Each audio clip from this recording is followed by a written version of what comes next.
माता पार्वती जी ने एक भूखे भक्त को श्मशान में चिता के अंगारों पर रोटी सेंकते देखा तो शंकर जी से कहा, भगवान, मुझे ऐसा लगता है कि आपका कठोर हृदय अपने अनन्य भक्तों की दुर्दशा देखकर भी नहीं पिघलता।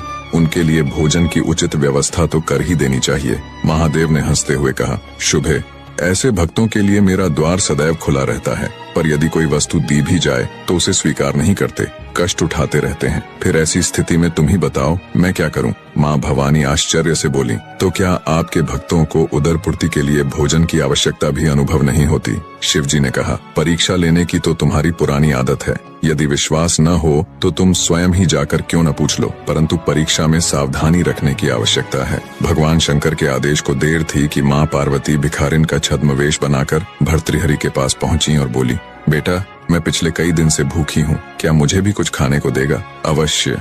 भर्तृहरि ने केवल 4 रोटियां सेंकी थीं, उनमें से 2 बुढ़िया माता के हाथ पर रख दी। शेष 2 रोटियों को खाने के लिए आसन लगाकर उपक्रम करने लगे। भिखारिन ने दीन भाव से निवेदन किया, बेटा, इन 2 रोटियों से कैसे काम चलेगा? मैं अपने परिवार में अकेली नहीं हूँ, एक बुजुर्ग पति भी है, उसे भी कई दिन से खाने को नहीं मिला है। भर्तृहरि ने वे दोनों रोटियां भी भिखारिन के हाथ पर रख दी। उन्हें बड़ा संतोष था कि इस भोजन से मुझसे से भी अधिक भूखे प्राणियों का निर्वाह हो सकेगा। उन्होंने कमंडल उठाकर पानी पिया, संतोष की सांस ली और वहाँ से उठकर जाने लगे। तभी आवाज सुनाई दी, वत्स, तुम कहाँ जा रहे हो? भर्तृहरि ने पीछे मुड़कर देखा, माता पार्वती दर्शन देने के लिए पधारी हैं। माता बोली, मैं तुम्हारी साधना से बहुत प्रसन्न हूँ, तुम्हें जो वरदान मांगना हो मांगो। प्रणाम करते हुए भर्तृहरि ने कहा, अभी तो अपनी और अपने पति की क्षुधा शांत करने हेतु मुझसे रोटियां मांग कर ले गई थी। जो स्वयं दूसरों के सम्मुख हाथ फैलाकर अपना पेट भरता है वह क्या दे सकेगा? ऐसे भिखारी से मैं क्या मांगू? पार्वती जी ने अपना असली स्वरूप दिखाया और कहा, मैं सर्वशक्तिमती हूँ, तुम्हारी पर दुख कातरता से बहुत प्रसन्न हूँ, जो चाहो सो वर मांगो।